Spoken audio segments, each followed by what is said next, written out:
Automate America is hiring machine tool builders and machine tool electricians for immediate contract work starting in January.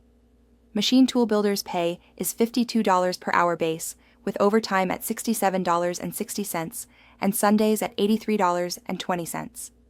The contract runs through mid-March with 10 to 12-hour days, 5 days a week. You'll be building and assembling automated equipment from e-drawings and 3D models, interpreting mechanical layouts, and ensuring assemblies meet specification. Strong experience reading drawings and using hand tools for machine builds is essential. Machine tool electricians' pay is $56 per hour, with overtime at $72.80, running through mid-March. Work includes wiring electrical panels using eView, pulling cables, building main enclosures, and handling HMI and safety circuit wiring.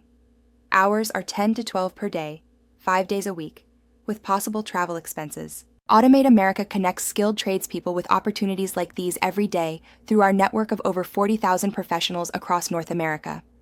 As Aristotle put it, where the needs of the world and your talents cross, there lies your vocation. Visit automateamerica.com to learn more and apply. Have a wonderful holiday season.